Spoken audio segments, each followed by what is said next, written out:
ಇತಿಹಾಸ ಪ್ರಸಿದ್ಧ ಪುತ್ತೂರು ಶ್ರೀ ಮಹಲಿಂಗೇಶ್ವರ ದೇವಸ್ಥಾನದಲ್ಲಿ ಸರ್ಕಾರದ ಸೂಚನೆಯಂತೆ ಗೋಪೂಜೆಯನ್ನ ದೇವಳದ ವ್ಯವಸ್ಥಾಪನಾ ಸಮಿತಿ ಮತ್ತು ವಿಶ್ವ ಹಿಂದೂ ಪರಿಷತ್ ಸಹಯೋಗದಲ್ಲಿ ಗೋಪೂಜಾ ಕಾರ್ಯಕ್ರಮ ನಡೆಯಿತು.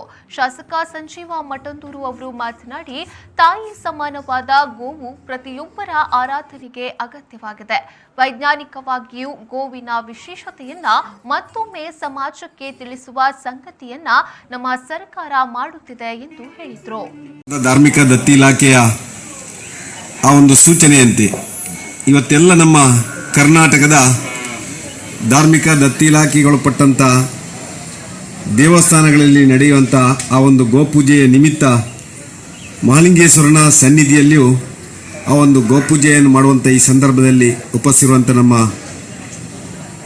ದೇವಸ್ಥಾನದ ವ್ಯವಸ್ಥಾಪನಾ ಸಮಿತಿಯ ಅಧ್ಯಕ್ಷರಂತ ಕೇಶವ ಪ್ರಸಾದ್ ಮುಲಿಯವರೇ, ಆರಾಧಿಸುವಂಥ ಒಂದು ಸಮಾಜ, ಪ್ರತಿಯೊಂದು ವಸ್ತುವಿನಲ್ಲಿಯೂ ಭಗವಂತನನ್ನು ಕಾಣುವಂಥ ಈ ಸಮಾಜ ಇವತ್ತು ಆ ಹೆತ್ತ ತಾಯಿಯಷ್ಟೇ ಪವಿತ್ರವಂತೂ ಗೋಮಾತೆ ಎನ್ನುವಂಥ ದಿಸೆಯಿಂದ ಗಾವು ವಿಶ್ವಸ್ಯ ಮಾತರಂ ಅಂತ ಹೇಳ್ತಾರೆ.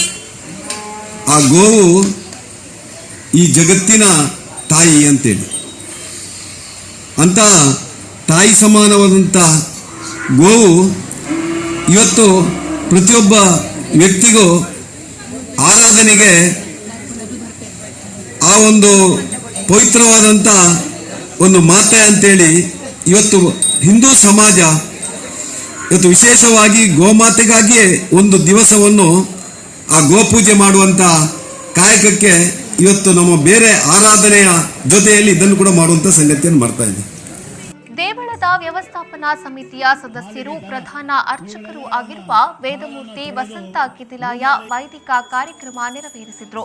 ಈ ವೇಳೆ ದೇವಳದ ವ್ಯವಸ್ಥಾಪನಾ ಸಮಿತಿ ಅಧ್ಯಕ್ಷರಾದ ಕೇಶವ ಪ್ರಸಾದ್ ಮುಳಿಯ, ಸದಸ್ಯರಾದ ಡಾ ಸುಧಾ ಎಸ್ ರಾವ್, ವೀಣಾ ಬಿಕೆ, ಐತಪ್ಪ ನಾಯ್ಕ್, ರಾಮದಾಸ್ ಗೌಡ, ಶೇಖರ್ ನಾರಾವಿ, ದೇವಳದ ಕಾರ್ಯನಿರ್ವಹಣಾಧಿಕಾರಿ ನವೀನ್ ಭಂಡಾರಿ, ಬಜರಂಗದಳ ದಕ್ಷಿಣ ಪ್ರಾಂತ ಸಂಯೋಜಕ ಮುರಳಿ ಕೃಷ್ಣ ಹಂಸತಡ್ಕ, ವಿಶ್ವ ಹಿಂದೂ ಪರಿಷತ್ ಜಿಲ್ಲಾಧ್ಯಕ್ಷ ಡಾ ಕೃಷ್ಣ ಪ್ರಸನ್ನ, ಪ್ರೇಮಲತಾ ರಾವ್, ಪ್ರಭಾವತಿ, ನಗರಸಭೆ ಸ್ಥಾಯಿ ಸಮಿತಿ ಅಧ್ಯಕ್ಷೆ ಗೌರಿ ಬನ್ನೂರು, ಸದಸ್ಯ ಪಿಜಿ ಜಗನ್ನಿವಾಸ ರಾವ್, ಜಯಶ್ರೀ ಎಸ್ ಶೆಟ್ಟಿ, ವಿಶ್ವ ಹಿಂದೂ ಪರಿಷತ್ ಜಿಲ್ಲಾ ಪ್ರಧಾನ ಕಾರ್ಯದರ್ಶಿ ಸತೀಶ್ ಬಿಎಸ್, ಬಜರಂಗದಳ ಗೋರಕ್ಷಾ ಪ್ರಮುಖ್ ಕಿರಣ್ ರಾಮಕುಂಜ ಹಾಗೂ ಮತ್ತಿತರರು ಉಪಸ್ಥಿತರಿದ್ದರು.